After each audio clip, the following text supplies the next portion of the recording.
क्यों हार रहा है विपक्ष लगातार सारे चुनाव? ये बात विपक्ष को और आप लोगों को समझ लेनी चाहिए कि विपक्षी पार्टियों के हारने की ही गुंजाइश ज्यादा है।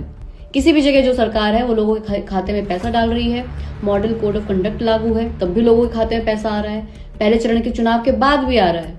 ये पैसा तो 5 साल में कभी भी दिया जा सकता था, लेकिन चुनाव के दौरान ही क्यों? क्या विपक्ष पैसा डाल सकता है ऐसे लोगों के खाते में? नहीं। और इलेक्शन कमीशन बिल्कुल इस पर आपत्ति जता सकता था, पर कैसा हुआ? नहीं। क्या हमारे देश में भी अब उत्तर कोरिया, रूस और चीन के चुनाव जैसे चुनाव होने लगे हैं, जहां पर किसी और को मौका नहीं मिलता, विपक्ष नहीं है, बस एक ही पार्टी को सारे वोट दिए जाते हैं? भारत में लोकतंत्र है, वो भी दुनिया का सबसे बड़ा लोकतंत्र, लेकिन उसके बावजूद चुनाव बिना गड़बड़ियों के, धांधलियों के नहीं हो पाते। यह आरोप लगातार विपक्ष लगाता रहा है, लेकिन इलेक्शन कमीशन को कुछ बोलना ऐसा हो गया है अब जैसे भैंस के आगे बीन बजाना। वो कुछ नहीं करने वाला। इसी वजह से अब पत्रकार और विपक्ष ही लगातार सवाल उठा रहे हैं, ज्ञानेश कुमार की आलोचना कर रहे हैं और कह रहे हैं कि चुनाव में अब लेवल प्लेइंग फील्ड नहीं बचा और ना ही ठीक से चुनाव ही हो पा रही हैं। लोकतंत्र की जड़ें कमजोर हो रही हैं, लोकतंत्र का मजाक बन रहा है, सरेआम पैसे बांटे जा रहे हैं, ट्रेनों में लोगों को भरकर भेजा जा रहा है बिहार वोट डालने के लिए, ऐसा भेजा गया था। सब कुछ चुनाव आयोग के सामने है, कुछ भी पर्दे के पीछे नहीं है। मगर क्या ही बोले, अब ज्ञानेश कुमार को खुद का परिवार ऊंचे पदों पर है और उनके आयुक्त रहते लोगों का अधिकार छीना जा रहा है। दरअसल बिहार में चुनाव हो गए, रिजल्ट आ गया और एनडीए की जीत भी हो गई, लेकिन बिहार चुनावों को लेकर सवालों का सिलसिला रुकने का नाम नहीं ले रहा। पहले तो उससे विपक्ष ही आरोप लगा रहा था, लेकिन अब तो पत्रकार तक भी खुलकर सामने आ रहे हैं। जिस तरह से महिलाओं को चुनाव से पहले 10,000 रुपए बांटे गए, उस पर सवाल अब खड़े कर रहे हैं पत्रकार।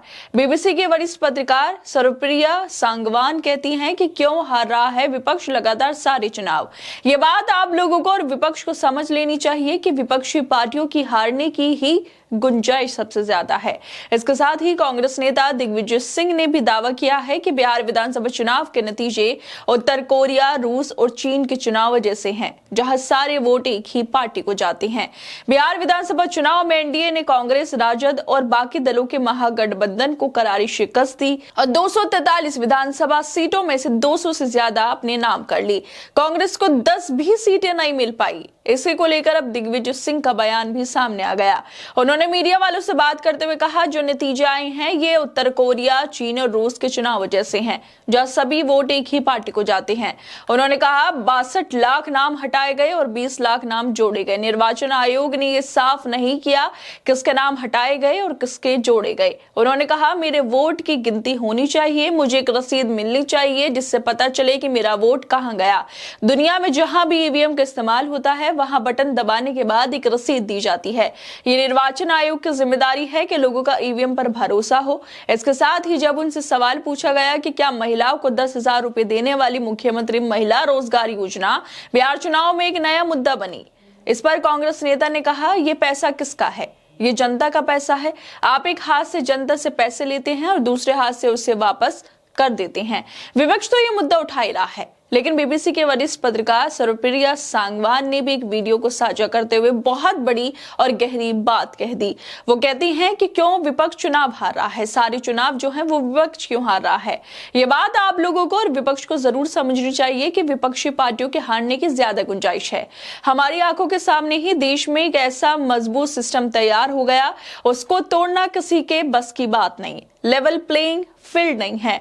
मतलब लेवल प्लेइंग फील्ड उसे कहते हैं जहां पर समान अवसर नहीं होते। इसके साथ ही बीबीसी के पत्रकार आगे कहती हैं किसी भी जगह जो सरकार है वो लोगों के खाते में पैसे डाल रही है, मॉडल कोड ऑफ कंडक्ट लागू है तब भी लोगों के खातों में पैसा आ रही हैं, पहले चरण के चुनाव के बाद भी आ रही हैं। ये पैसा तो 5 साल में कभी भी दिया जा सकता था, लेकिन चुनाव के वक्त ही क्यों? क्या विपक्ष ऐसे पैसे डाल सकता है? लोगों के खाते में नहीं डाल सकता। और इलेक्शन कमीशन बिल्कुल इस पर आपत्ति जता सकता था, लेकिन ऐसा नहीं हुआ।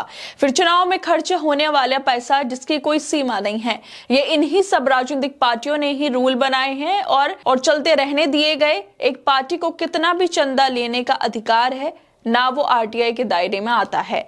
फिर इलेक्टोरल बॉन्ड ले आए, 6 सालों तक ये चलता रहा। फिर सुप्रीम कोर्ट को याद आया अचानक ये तो इलीगल है। सबसे ज्यादा पैसा बीजेपी ने कमाया है, इससे 4 साल में 5,271 करोड़ और कांग्रेस को मिले हैं सिर्फ 992 करोड़। कोई बराबरी नहीं है। सबको पता है वोटिंग से पहले पैसा बंटता है, जिसके पास ज्यादा पैसा है वो ज्यादा पैसा दे सकता है। अब बताइए विपक्षी पार्टी ऐसा क्या ही कह देंगी, क्या ही वादा कर देंगी इस पूरे सिस्टम से compete कर सकें। ये लोकतंत्र है, जनता की जिम्मेदारी है कि वो अंधे पैसे को नॉर्मलाइज ना होने दे। जनता का काम है इलेक्शन कमीशन से सवाल करे और हर सवाल में अपना सिस्टम, अपना तंत्र बहाल करे।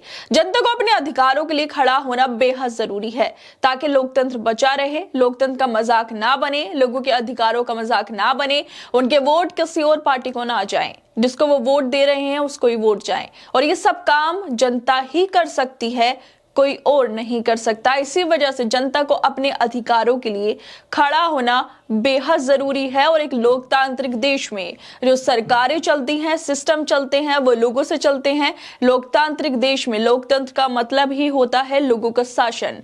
अगर लोगों के अधिकार ही छीने जा रहे हैं, पैसों के दम पर पैसे देकर वोट खरीदे जा रहे हैं, तो ये वाकई बेहद अफसोस की बात है और इसी सिस्टम को जनता को बदलने की जरूरत है। खैर दोस्तों, आप लोग क्या लगता है इस वीडियो को लेकर? हमें अपनी राय जरूर दें और बाकी तमाम खबरों को देखने के लिए जुड़े रहिए हमारे साथ।